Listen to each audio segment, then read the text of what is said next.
ভিডিওটো আৰম্ভ কৰাৰ আগতে তিনিটা লাইনত জ্ঞান পাণ্ডাৰ বিষয়ে জানি লওঁ আহা। জ্ঞান পাণ্ডা হৈছে অসমৰ আটাইতকৈ বিশ্বাসযোগ্য আৰু নিৰ্ভৰযোগ্য শিক্ষণ পদ্ধতিৰ প্ৰথমটো অসমীয়া ই-লাৰ্ণিং মোবাইল এপ, য'ত তুমি লাভ কৰিবা গণিত, ইংৰাজী, ইংলিছ গ্ৰামাৰ, বিজ্ঞান ইত্যাদি বিষয়ৰ উন্নত মানদণ্ডৰ এনিমেটেড হেণ্ড হোল্ডিং টেকনলজি ব্যৱহাৰ কৰি প্ৰস্তুত কৰা ভিডিঅ' লেকচাৰ্ছ, নোটছ, লাইভ টেষ্ট আৰু পঢ়াৰ লগতে শিক্ষকৰ লগত বিষয়বোৰ পুনে পুনে আলোচনা কৰাৰ সম্পূৰ্ণ সুবিধা। বৰ্তমানলৈকে 50,000তকৈ অধিক ছাত্ৰ-ছাত্ৰীয়ে জ্ঞান পাণ্ডা এপটো ব্যৱহাৰ কৰি আছে। তুমিও এই সুবিধাসমূহ লাভ কৰিবলৈ প্লে ষ্টৰৰ পৰা এতিয়াই জ্ঞান পাণ্ডা এপটো ডাউনলোড কৰা। এপটোৰ লিংক ডেছক্ৰিপশ্যনত দিয়া আছে।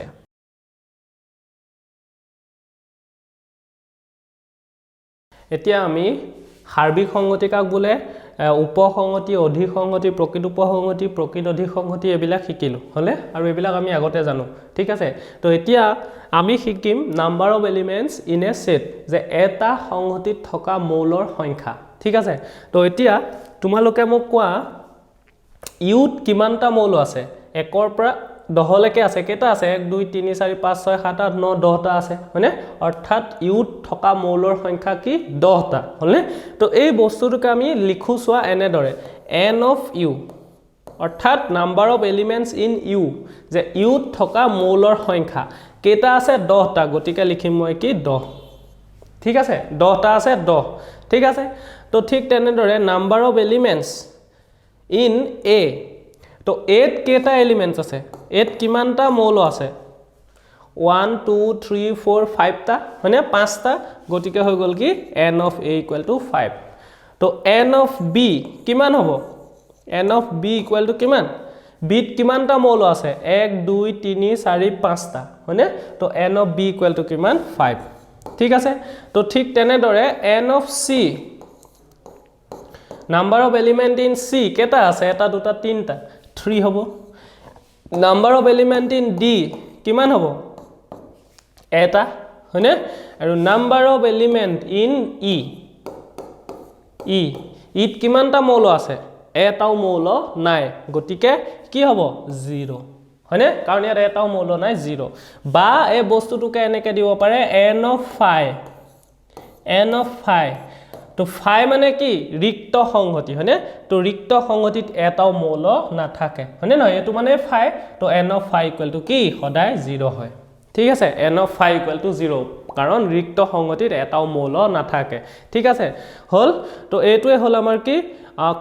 এটা সংগতিত কিমানটা মৌল থাকে এনেদৰে আমি বুজাব পাৰোঁ। n অফ ইউ অৰ্থাৎ number of elements in U, ইউত থকা মৌলৰ সংখ্যা কিমান? 10টা। ঠিক আছে, তো এতিয়া এইটোক এনেদৰে নিলিখি আমি এনেকৈও লিখোঁ। আমি কেনেকৈ লিখোঁ চোৱা, n অফ ইউ বুলি নিলিখি আমি মডুলাছ চিনটো যিদৰে দিয়ে এনেদৰে ইউটো লিখিলোঁ, তাত আমি এনেদৰে মডুলাছৰ নিচিনাকৈ দি দিলোঁ। ঠিক আছে, তো এইটোক পঢ়ে অৰ্ডাৰ অফ ইউ। ঠিক আছে, অৰ্ডাৰ অফ ইউ অৰ্থাৎ মাত্ৰা, অসমীয়াত আমি ক'ম কি? মাত্ৰা। অৰ্থাৎ ইউৰ মাত্ৰা কিমান? একে বস্তু ইয়াত যিটো কি নাম্বাৰ অফ এলিমেণ্টছ, অৰ্থাৎ কিমানটা মৌল আছে সেই একেটাকে। কেইটা আছে ইয়াত? 10টা।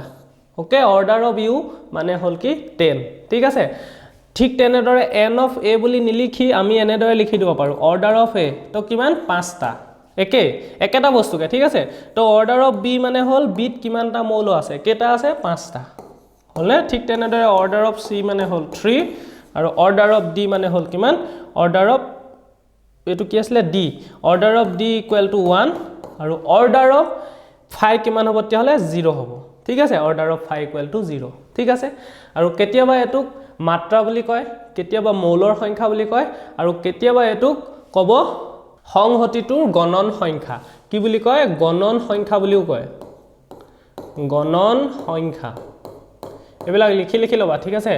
সংহতিটোৰ কি? গণন সংখ্যা। তো এৰ গণন সংখ্যা কিমান? 5, বিৰ গণন সংখ্যা 5, ইউৰ গণন সংখ্যা 10, চিৰ গণন সংখ্যা 3। তো গোটেইকেইটাৰ অৰ্থ একেই। ঠিক আছে, n অফ ইউ লিখিলে গম পাবা 10, অৰ্ডাৰ অফ ইউ মানেও 10, আৰু গণন সংখ্যা মানেও কি? 10 হ'ব। ঠিক আছে, তো এইকেইটা আমাৰ জানিবলগীয়া কথা। ঠিক আছে, ইয়াৰ পৰা আমাৰ ষ্টাৰ্ট হৈছে চেপ্টাৰটো। এতিয়া মই এটা সংহতি লিখিলোঁ, মই এটা সংহতি লিখিম n of sorry n নিলিখো সংহতিৰ নাম দিলো মই g g এটা সংহতি তো g ধৰা আছে 1 2 3 4 5 আকৌ এটা 2 আছে আকৌ এটা 3 আছে ঠিক আছে তো এতিয়া মোক কোৱা n of g কিমান n of g কিমান হ'ব নাম্বাৰ অফ g g থকা কি সৰি g থকা কি মৌলৰ সংখ্যা তো n of g কিমান হ'ব কোৱা হল কিমান n of g কিমান কেটা আছে ইয়াতে 1 2 3 4 5 6 7 টা হয়নে তো কিমান 7 হয়নে নহয় নহয় এটো ভুল হৈছে হয়নে এটো ভুল হৈছে তো সোয়া সংহতি এটাত একেটা মৌলৰ যেতিয়া ৰিপিট হৈ থাকে একেটা মৌলৰ যেতিয়া এবাৰতকে বেছি লিখা থাকে তাক সদায় এটাহে ধৰা হয় তাক সদায় এবাৰহে ধৰিব লাগিব তো ইয়াত সোয়া ইয়াত 2 ইয়াত আছে আকৌ ইয়াত 2 এটা আছে দেখিছানে একেটা মৌলকে দুবাৰ কি হৈ আছে দুবাৰ আছে তাৰ মানে আমি দুবাৰ নধৰো এটা কাটি দিম এটা নাই বুলি ধৰিম ঠিক আছে তো ঠিক তেনে দৰে 3 ইয়াত আছিল আকৌ এটা 3 আছে এটো এটা 3 এটো এটা 3 তো দুবাৰ আহি গল নে তো দুবাৰ আহিলে নহব সংগতি এটা মৌল এবাৰহে আহিব লাগে ঠিক আছে লিখিব পাৰো আমি কিন্তু আমি তাক ধৰিম কি এবাৰ দুটা এনেদৰে লিখিলে ভুল নহয় ঠিক আছে কিন্তু আমি যেতিয়া মৌল সংখ্যা লিখিম কিমানটা মৌল আছে বুলি লিখিম সেই সময়ত আমি এটা মৌল এবাৰহে কাউন্ট কৰিম এবাৰহে গণনা কৰিম তো 3 দুবাৰ আছে গতিকে 3 দুটা কাটি দিলা 3 নাই বুলি ধৰিবা মনতে নাই বুলি ধৰিলে হ'ল ঠিক আছে তো তেতিয়া হলে আৰু কিবা মৌল আছে নেকি যে জিটো দুবাৰ আছে 1 আছে নেকি নাই 1 এবাৰে আছে 2 এবাৰে আছে এই দুটা কাটি দিলো 3 এবাৰে আছে কাটি দিলো দুটা আছিল 4 এবাৰে আছে 5 এবাৰে আছে তো তাৰ মানে সো আমি এইটা লিখিব গলে কি আছে আসলতে আমাৰ ইয়াত 1 2 3 4 5 আছে হয়নে বাকি দুটা এনে লিখি থোৱা আছিল তো তেতিয়া হলে মৌলৰ সংখ্যা কিমান 1 2 3 4 5 তো n of g বা আমি ক'ব পাৰো যে অৰ্ডাৰ অফ g কিমান 5 বুজি পালা যে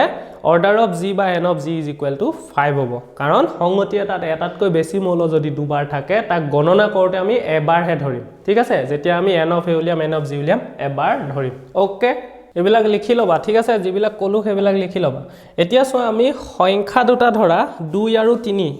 তো আমি 2 আৰু 3 ক ধৰা যোগ কৰিছো আমি কেনেকৈ লিখো 2 যোগ 3 আমি কিমান পাও 5 পাও হয়নে নহয় 5 পাও ঠিক তেনে দৰে আমি বিয়োগ কৰো 2 - 3 লিখিব পাৰো বিয়োগ কৰিছো -1 পাম হলে এতিয়া সংহতিৰ ক্ষেত্ৰটো আমি তেনে দৰে যোগ বিয়োগ কৰিব পাৰো এতিয়া যোগ বিয়োগ বুলি কৈছো একচুয়ালি যোগ বিয়োগ নহয় জাস্ট বুজি পাবৰ কাৰণে মই যোগ বিয়োগ বুলি কৈছো ঠিক আছে তো ধৰিলা মই দুটা সংহতি যোগ কৰিলো কি a আৰু b মই কি কৰিছো যোগ কৰিছো এতিয়া সংখ্যাৰ ক্ষেত্ৰত আমি যোগ চিন দিও সংহতিৰ ক্ষেত্ৰত আমি এটা চিন দিম হেতু হল u দৰে দেখিবলে u দৰে আৰু এটোৰ নাম হল ইউনিয়ন UNION ইউনিয়ন মানে একেলগ হোৱা বুজি পাইছা তো a ইউনিয়ন b ঠিক আছে ইউনিয়ন আৰু এটো কাপ বুলিও পঢ়া হয় কাপ সাখৰ কাপটো নিচিনা হয় নহয় তো হেতু কাৰণে কাপ বুলিও লিখে কিছু মানে কাপ বুলিও পঢ়ে ঠিক আছে a কাপ b ওকে তো a ইউনিয়ন b বা a কাপ b ঠিক আছে ওকে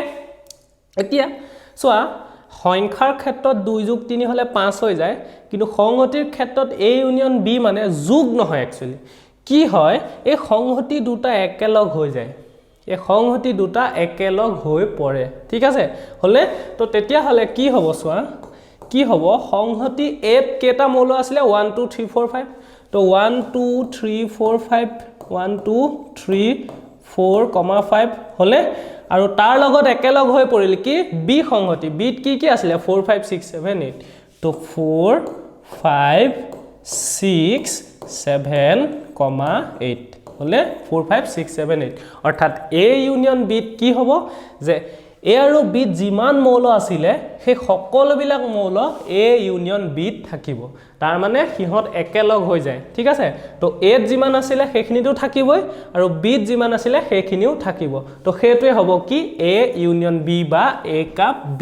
ঠিক আছে a কাপ b এতিয়া এই সংখ্যাখিনিত চোৱা ইয়াত চোৱা 1 2 3 4 5 ইয়াত a to 4 5 আছিলে আৰু b টো সব 4 5 আছিলে অৰ্থাৎ 4 5 4 5 দুবাৰ আহিছে হয়নে তো এতিয়া আমি জানো যে সংহতি এটাত আমি একেটা সংখ্যা দুবাৰ লিখা নিলিখাৰ অৰ্থ একে হয়নে গতিকে আমি দুবাৰ নিলিখি আমি কেনেকৈ লিখি দিম 1 2 3 4 আৰু 5 দুবাৰ আছে গতিকে মই এবাৰহে লিখিম তো 4 5 এবাৰ লিখি দিলো ঠিক আছে দুবাৰ 4 দুটা আছিল এটা লিখিলে হল 5 দুটা আছে এটা লিখিলে হল তাৰ পিছত কি থাকি গল 6 7 8 6 7 8 হলে অৰ্থাৎ A ইউনিয়ন B মানে হল 1 2 3 4 5 6 7 8 হলে কাৰণ চোৱা ইয়াত 1 2 3 4 5 লৈকে আছিল আকৌ ইয়াত 4 5 ইয়াতো আছে আমি এবাৰ লিখিলে হল তাৰ পিছত 6 7 8 তো 1 2 3 4 5 6 7 8 ঠিক আছে তো A ইউনিয়ন B মানে হল 1 2 3 4 5 6 7 8 ঠিক আছে ঠিক তেনে দৰে A ইউনিয়ন C এৰ লগত ইউনিয়ন C হৈছে A আৰু C একেলগ হৈছে তো কি হ'ব তেতিয়া হলে A কি আছিল আমাৰ 1 2 3 4 5 1 2 3 4 5 আৰু C কি আছিল 7 8 9 তো 7 8 9 তো A ইউনিয়ন C মানে A আৰু C ৰ মৌলখিনি একেলগ হৈ পেলাই যিমানটো হ'ল তো সেইখিনি হৈ গল কি A ইউনিয়ন C ঠিক আছে A ইউনিয়ন C ওকে ঠিক তেনে দৰে C ইউনিয়ন D বুলি ক'লে কি হ'ব তেতিয়া হলে C union D is equal to কিমান হ'ব C কি আছিল 7 8 এটো 7 কমা 8 কমা 9 কমা C আছিল 7 8 9 D আছে 10 গতিকে C ইউনিয়ন D মানে C আৰু D থকা মৌলখিনি লগ লাগি যেটো সংহতি হৈছে হেতু হৈ গল কি C ইউনিয়ন D ঠিক আছে C ইউনিয়ন D ওকে এতিয়া তোমালোকে মোক কোৱা যে C ইউনিয়ন E কি হ'ব C ইউনিয়ন E কি হ'ব তো C কি আছিল 7 8 9 C আছিল কি 7 8 9 হনে আৰু ই কি আছে ই মানে 5 তাৰ মানে একোকে নাই হনে তো একোকে নাই মানে আমি লিখিব একো না লাগে গতিকে কি হল C ইউনিয়ন ই মানে 7 8 9 হলে একে থাকিব অৰ্থাৎ যিকোনো এটা সংহতিৰ লগত যদি তুমি ইউনিয়ন 5 লোৱা 5 মানে কি ৰিক্ত সংহতি মানে ই বুলি নিলিখি 5 বুলি লিখিব পাৰো তো C ইউনিয়ন 5 অলৱেজ কি হ'ব অলৱেজ হে সংহতিটো হ'ব যে যিকোনো এটা সংহতিৰ লগত যদি তুমি 5 ইউনিয়ন কৰা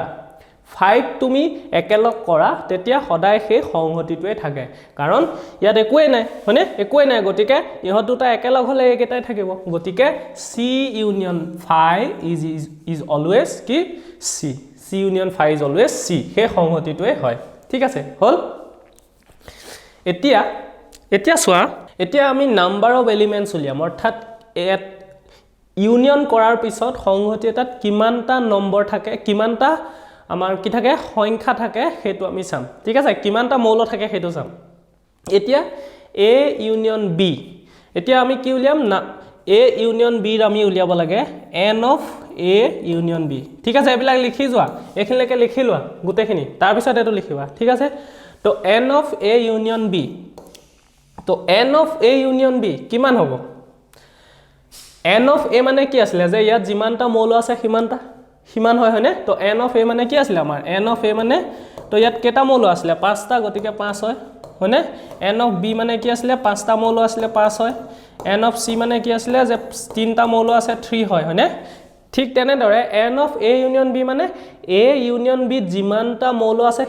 সিমানটো লিখিব লাগে সংখ্যাটো লিখিব লাগে তো A ইউনিয়ন B কেটা মৌল আছে তো চোৱা কেটা আছে 1 2 3 4 5 6 7 8টা হলে কেটা আছে 1 2 3 4 5 6 7 8টা গতিকে n of A union B মানে হল 8 ঠিক আছে এতিয়া তোমালোকে মন কৰিবা যে যেতিয়া আমি A ইউনিয়ন B কৰি দিছিলো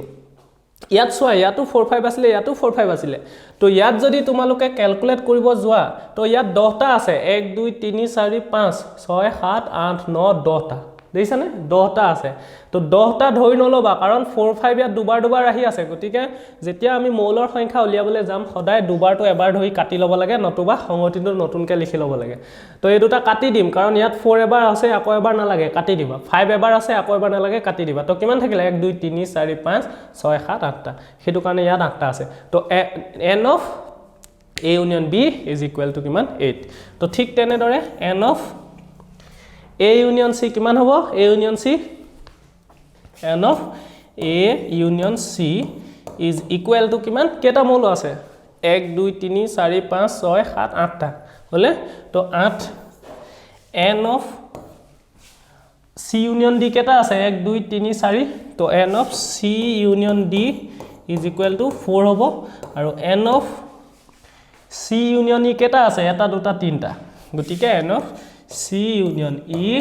is equal to 3টা হলে 3টা ওকে ঠিক আছে তো এটো হৈ গল আমাৰ নাম্বাৰ অফ এলিমেন্টস বা আমি অৰ্ডাৰ অফ লিখিব পাৰো n of a union b নি লিখি এনেকেও দি দিব পাৰে order of a union b তো তেতিয়াও একে হ'ব ঠিক আছে অৰ্ডাৰ মানে মাত্ৰা অসমীয়াত মাত্ৰা বুলি দি দিব পাৰে যে a union b ৰ মাত্ৰা কিমান তো মাত্ৰা বুলি লিখিলে কি হ'ব একে হ'ব কিমান 8 ঠিক আছে ঠিক তেনেদৰে order of a union c is equal to 8 একেটা বস্তুকে ঠিক আছে তেনেকে লিখি লবা ঠিক আছে ওকে তো এইখিনিলৈকে লিখি লোৱা ঠিক আছে হল এতিয়া মই এইখিনি বস্তু মহাইছো এতিয়া মোক কোৱা n of a কিমান আছিল n of a কিমান n of a মানে 5 আছিল হয়নে 5টা আছিল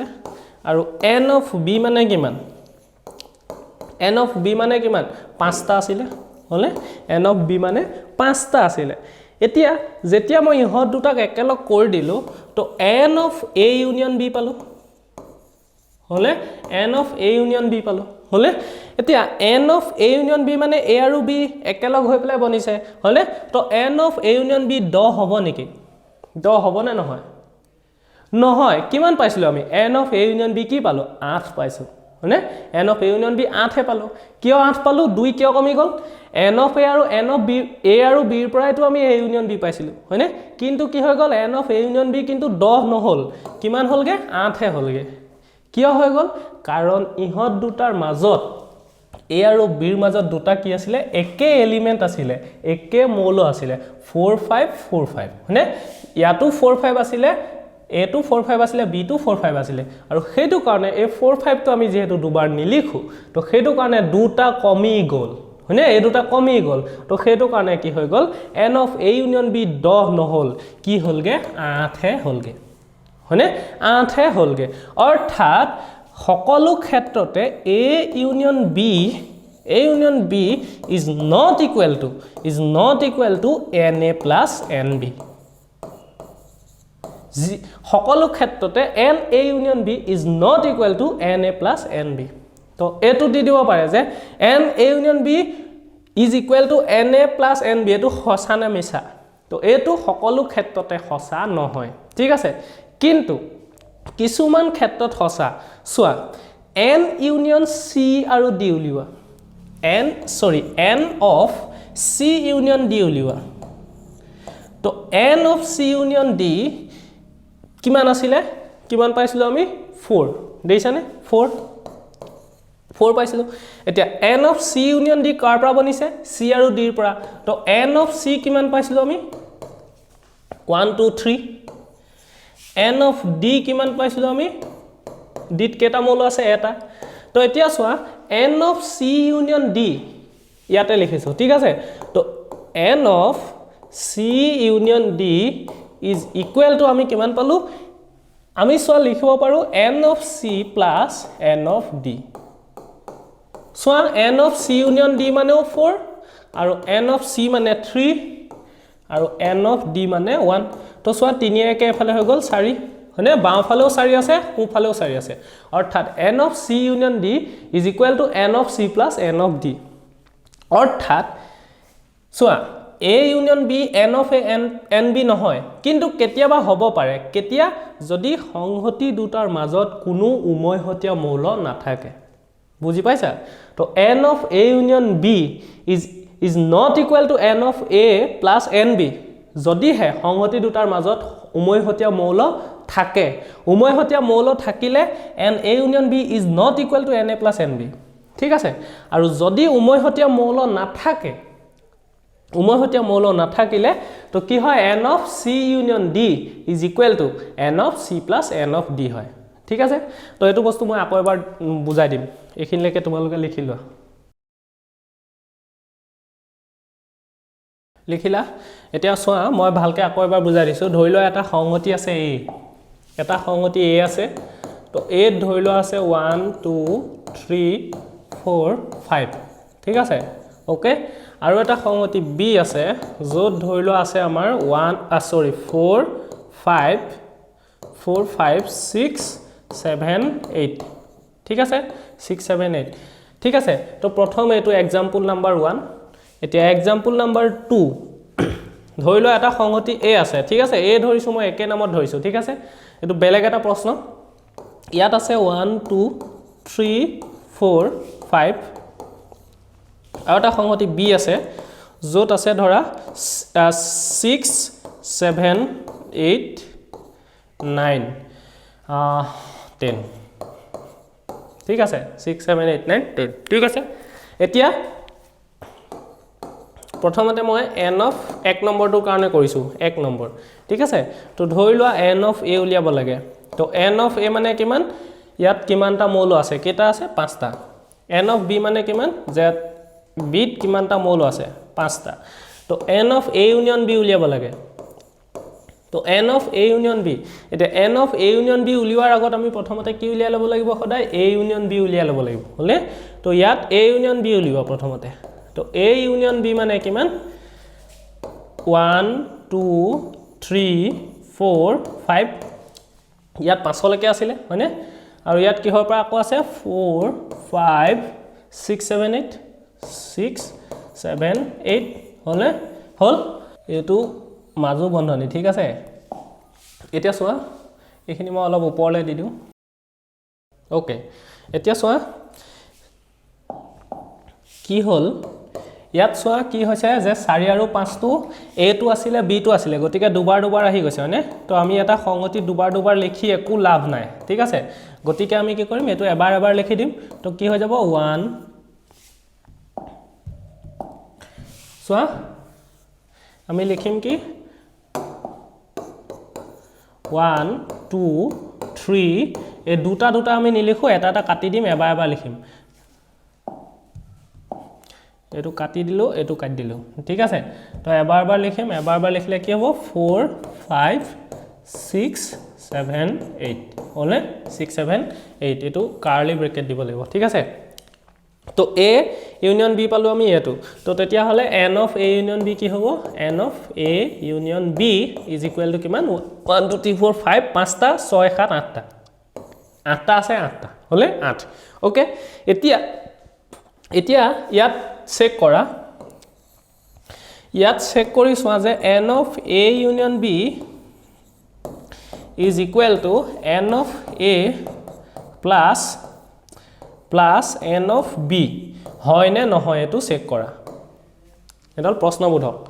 এতিয়া এই ক্ষেত্ৰত চেক কৰা যে n a union b is equal to n a plus n b হয় নে নহয় তো সোৱা লেফট হ্যান্ড সাইডত কি আছে আমাৰ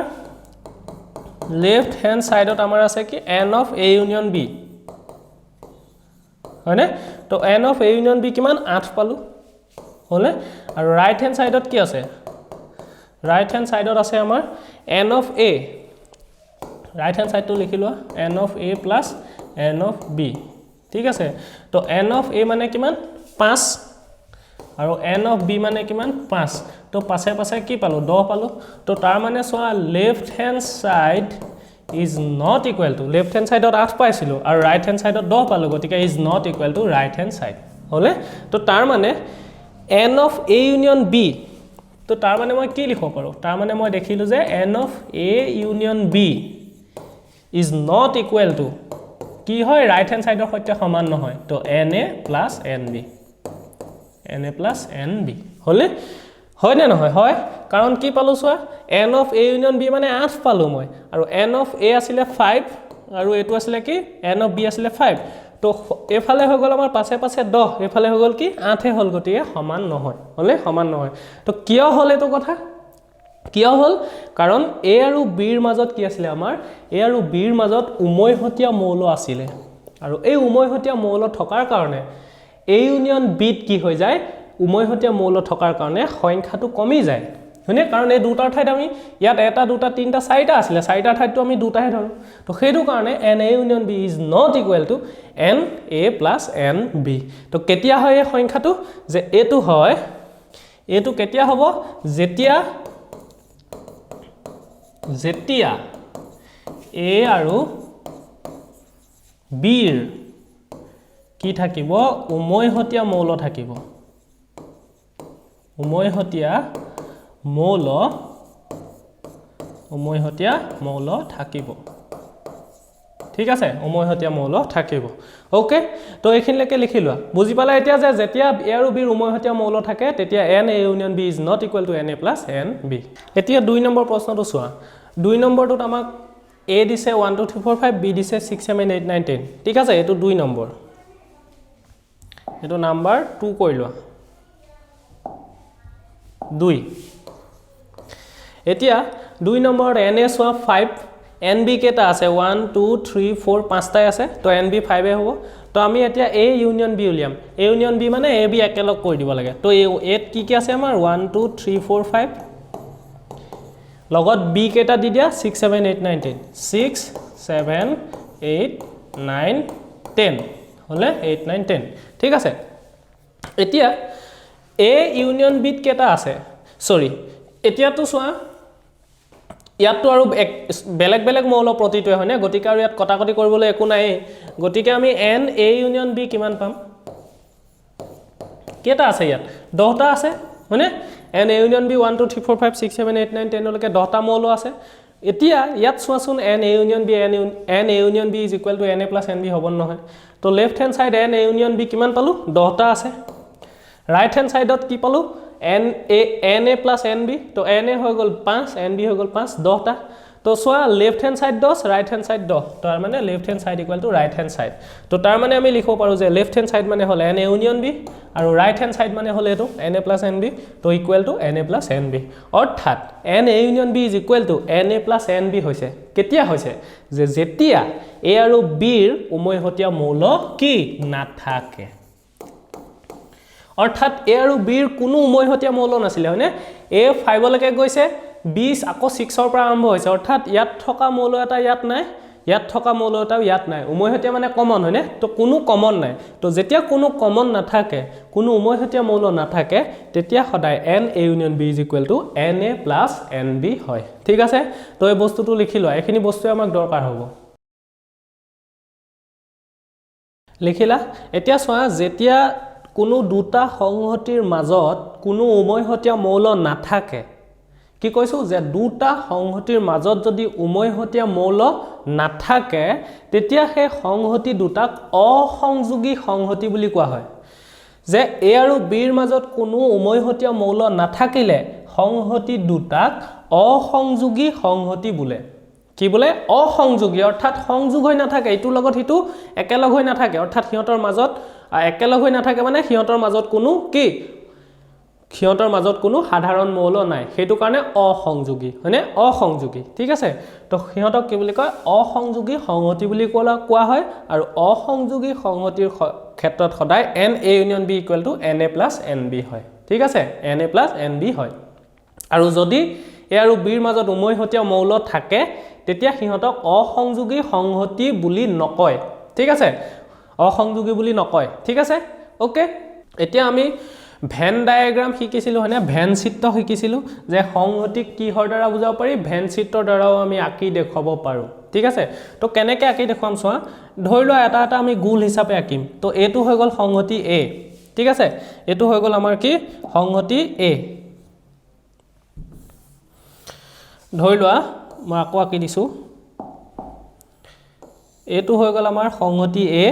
হলে আৰু এটো হৈ গল আমাৰ সংহতি B ঠিক আছে এনেদৰে আমি আঁকিব পাৰো ওকে আৰু ইহতক আমি এনেদৰে এটা বাকসত ভৰাই থম ঠিক আছে এটো বাকসত ভৰাই থৈ দিছো আৰু এটো ধৰা U এই বাকসটো ধৰি লোৱা U মানে বেলেগ একো নাই U মানে এই সাৰ্বিক সংহতিটো ধৰি লোৱা ঠিক আছে তো এটোৰ প্ৰায় একেটা ওলাইছে গতিকে একেটা ইয়াত ভৰাই থৈ দিছো ঠিক আছে তো U মানে গুটে বস্তুটোকে সাৰ্বিক সংহতি বুলি ধৰে ঠিক আছে তো এটা U থাকিব ইয়াত আৰু এটো ধৰি লোৱা A এটো ধৰি লোৱা সংহতি A এটো ধৰি লোৱা সংহতি B ঠিক আছে হল এতিয়া এত আমাৰ কি আছে এত আমাৰ আছে সোৱা কি আছিল আমাৰ এত 1 2 3 4 5 আৰু এটো B 6 7 8 9 10 ঠিক আছে তো এত সোৱা আছে আমাৰ 1, 2 আছে 3 আছে 4 আছে 5 আছে হয়নে 5 লৈকে আছে আৰু বিট কি আছে 6 7 8, 9, 10 ঠিক আছে এনেদৰে আমাৰ সংহতিত কি আছে এইকেইটা সংখ্যা আছে আৰু বিট আছে এইকেইটা সংখ্যা ঠিক আছে ওকে এবিলাক একচুয়ালি কমা দি নেদেখুৱায় এবিলাক এনেকে এটা এটা থাকে আৰু ইয়াত আতৰে লিখিব লাগে ঠিক আছে ওচৰ লিখা আছে কাৰণে মই কমাই দি দিছো ঠিক আছে এবিলাক আতৰে লিখিবা এটা আনটো একেলগে নিলিখিবা নতুবা 66 78 হৈ যাব এটো হয়নে তো এবিলাক আতৰে লিখি এনেদৰে আঁকিব পাৰা এতিয়া চোৱা a আৰু b ৰ মাজত কোনো উমৈহতীয়া মৌল নাই হয়নে তো ইয়াত 1 2 3 4 5 আছে ইয়াত 6 7 8 9 10 আছে তো এটোই হৈ গল ইয়াৰ ভেন চিত্ৰ এটো কি বুলি কয় ইয়াৰ ভেন চিত্ৰ বুলি কয় এটো হল ইয়াৰ আমাৰ ভেন চিত্ৰ ঠিক আছে এটো আমাৰ ভেন চিত্ৰ ওকে ঠিক আছে তো এটো লিখিলো এখিনলৈকে লিখিলা এতিয়া 1 নম্বৰৰ প্ৰশ্নটো আমি চাও ভেন চিত্ৰ কেনেকৈ আঁকিম চোৱা 1 নম্বৰ প্ৰশ্নটো আমাক দিছিলে a মানে কি আছিল আমাৰ 1 2 3 4 5 আছিল হয়নে আৰু b মানে কি আছিল 4 5 6 7 8 হলে 6 7 8 এতিয়া ইহঁতৰ আমি ভেন চিত্ৰ আঁকি চাও আহা ভেন চিত্ৰ আকো 1 নম্বৰটো এখিনি হয়নে চোৱা 1 2 3 4 5 6 7 8 9 10 আচ্ছা 6 7 8 9 10 লৈকে আছে ভুল হৈছে হয়নে এটো আছিল 1 2 3 4 5 4 5 6 7 8 ঠিকে আছে হয়নে ঠিকে আছে তো এতিয়া ইহঁতৰ ভেন চিত্ৰ আকো তো কি কৰিম মই প্ৰথমতে ইউ এটা আঁকি লম হাৰ্বিক সংগতি এটা সোমাই আছে বুলি আমি ধৰি লওঁ ঠিক আছে এটো সদায় আকো আমি ওকে তো এটো ইউ আৰু এবিলাক বন্ধ চিত্ৰ ঠিক আছে এবিলাক গ্যাপ ৰাখিলে নহব গুটেটো বন্ধ কৰি দিবা তো এটো হৈ গল ইউ এতিয়া এখিনিত আমাৰ a আছে ঠিক আছে এটো হৈ গল a এত কি আছে 1 2 3 4 5 1 2 3 4 যিকোনো ঠাই লিখিব পাৰা ঠিক আছে 1 2 3 4 আছে সোয়া এতিয়া আৰু এটা কি আছে 5 আছে সোয়া মই 4 আৰু 5 টো এফালে লিখিছো 1 2 3 4 5 ঠিক আছে এতিয়া বিট কি আছে 6 7 8 আৰু লগতে কি আছে 4 5 ও আছে মানে 4 5 6 7 8 অৰ্থাৎ 8 4 5 আছিল b2 4 5 আছে তো b2 মই কেনেকৈ আঁকি দিম সোয়া b2 মই এনে ধৰণে আঁকি দিম যাতে 4 5 টো দুইটাতে সোমাই যায় সোয়া এটো হৈ গল মোৰ b একিটা গুল গুলকে আঁকিবা ঠিক আছে তো এতিয়া সোয়া 8 1 2 3 4 5 আছে কালাৰটো চেঞ্জ কৰি দিলে বেছি ভালকে বুজিবা তো সোয়া মই এই সংহতিটোৰ কালাৰটো চেঞ্জ কৰি দিছো এটো হৈ গল এই আমাৰ এটো হৈ গল আমাৰ সংহতি a এটো হৈ গল আমাৰ কি সংহতি a ঠিক আছে এটো a সংহতি হলনে এতিয়া 8 সোয়া 1 2 3 4 5 আছে হয়নে এই গুলটোৰ ভিতৰত 4 5 আছে এটা বিট সোয়া বিট কি আছিল 4 5 6 7 8 তো 6 7 8 টো মই এফালে লিখি লওঁ 6 7 8 এটা বি সংহতিটো কোনটো এই হালধিয়াটো হয়নে ন এই হালধিয়া এটো হেতু তো হালধিয়াটো তো সোয়া কি আছে 4 5 6 7 8 হয়নে অৰ্থাৎ এই যেটো 4 5 এই 4 5 সোয়া 4 5 এটো আছে আৰু এই বি গুলটোটো আছে হয়নে এ গুলটোটো 4 5 আছে বি গুলটোটো 4 5 আছে তো আমি যেতিয়া দুটা সংহতি অসংযোগী নহয় অৰ্থাৎ ইহঁতৰ মাজত যেতিয়া সাধাৰণ মৌল থাকে ইয়াত কি আছিল 4 5 তো সাধাৰণ মৌল কেইটাক আমি কেনেকৈ দেখুৱাম এনেদৰে আমি ভেন চিত্ৰ আঁকিব লাগিব যাতে সাধাৰণ মৌল দুটা বা যিমানে থাকক সেইকেইটা সদায় কি হয় দুইটা সংহতিতে থাকে ঠিক আছে দুইটা সংহতিতে থাকে ওকে তো এতিয়া চোৱা আৰু এটা ভেন ডায়াগ্ৰাম ধৰা আঁকিবা মই এটা লিখিলো ধৰা a 2 3 4 5 ওকে b ত আছে ধৰা 3 7 8 আৰু এটা আছে c ত আছে ধৰা 3 9 11 c 9 11 হলে 3 9 11 ওকে তো এতিয়া এটোটা আঁকি লবা ঠিক আছে এটো আঁকি লবা প্ৰথমতে এটো ওকে এখিনি ওপৰলে দি দিও তো এতিয়া 2 নম্বৰটোৰ কাৰণে a union B union C উলিওৱা এতিয়া চোৱা ইউনিয়ন তিনিটাৰ মাজত কৰিম আমি ঠিক আছে তো তিনিটাৰ মাজত ইউনিয়ন কৰিলে কি হ'ব তিনিটা সংহতি একেলগ হৈ যাব হয়নে তো এতিয়া চোৱা কি লিখিম 2 3 4 5 আছে 8 2 3 4 5 ঠিক আছে 2 3 4 5 বিট কি আছে 3 7 8 এতিয়া যেহেতু 8 3 আছে বি গতিকে মই আৰু কি কৰিম এই 3 টো আকৌ দুবাৰ মই নিলিখো চোৱা আকৌ 378 নিলিখো মই কাৰণ ইয়াত 3 এবাৰ লিখি গলো এই গতিকে ইয়াত মই নিলিখিলো হয় হয়নে কাৰণ দুবাৰ লিখি একো লাভ নাই গতিকে মই 3 টো পুনে পুনে ইয়াত নিলিখো কি লিখিম 78 লিখিম ঠিক আছে 7,8 ঠিক আছে তো সি সি ত আছে চোৱা 3 9 11 এতিয়া সি টো 3 টো ইয়াতো আছে ইয়াতো 3 আছে ইয়াতো 3 আছে ইয়াতো 3 আছে গতিকে মই তিনিটা 3 কাৰণে এবাৰ 3 লিখিলৈ তো আকৌ মই নিলিখো কি লিখিম 9 আৰু 11 থাকি গল তো 9 আৰু 11 হলে অৰ্থাৎ A union B union C কিমান লাগে এটো 2 3 4 5 7 8 9 10 11 ঠিক আছে বুজিলা তো যেতিয়া কমন কেটা থাকিব কমন কেটা লিখি কাটি দিব পাৰা নতুবা একেলগে এনেদৰে লিখি দিলে হ'ল কমন কেটা এবাৰ লিখিলে হ'ব ঠিক আছে তো এতিয়া ইয়াৰ ভেন ডায়াগ্ৰামটো কেনেকৈ আঁকিবা তো চোৱা ইয়াত তিনিটা সংহতিৰে কমন আছে কি কমন আছে 3 টো ইয়াতো 3 আছে ইয়াতো 3 আছে ইয়াতো 3 আছে হয়নে 3 আছে গতিকে মই কেনেকৈ আঁকিম চোৱা প্ৰথম মই a টো আঁকি লম এটো হৈ গল মোৰ a এত কি আছে 2 3 4 5 তো চোৱা 2 3 টো মই বেলেগত লিখিম 3 টো কমন আছে যেহেতু এনেদৰে থলো 3 টো মই এইখিনটা লিখি দিলো ঠিক আছে সো 2 3 4 5 লিখিলো হলে এতিয়া সেই 3 টো b টো আছে গতিকে মই b টো কেনেকৈ আঁকিব লাগিব এই 3 টো খুমুৱাই দিব লাগিব হয়নে তো 3 টো খুমুৱাই মই b টো আঁকিলো এনেকৈ এটো হৈ গল b তো ইয়াত কি আছিল 3 7 8 তো 3 টো এই গোলটোত খুমাই গল আৰু 7 8 আঁকি দিলে হল 7 8 ঠিক আছে নেক্সট c এতিয়া c টো সোৱা 3 আছে 3 টো a টো আছে গতিকে a গোলটোত খুমালে b ত আছে b গোলটোত খুমালে তো c টো 3 গোলটো 3 টো আকৌ c গোলটোত খুমাব লাগিব তো c টো মই আঁকি দিম সোৱা কেনেকৈ এনেদৰে আঁকা যাতে c টো বেলেগ নখুমায় এই 3 টো খুমাই আহিব লাগিব ঠিক আছে এনেদৰে তো এটো 3 আহি গল দেইছানে c টো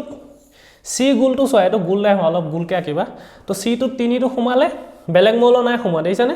3 9 11 আৰু কি আছে 9 আৰু 11 আছে তো এটো হৈ গল c তো সোৱা এতিয়া a ত আছে কিমান 3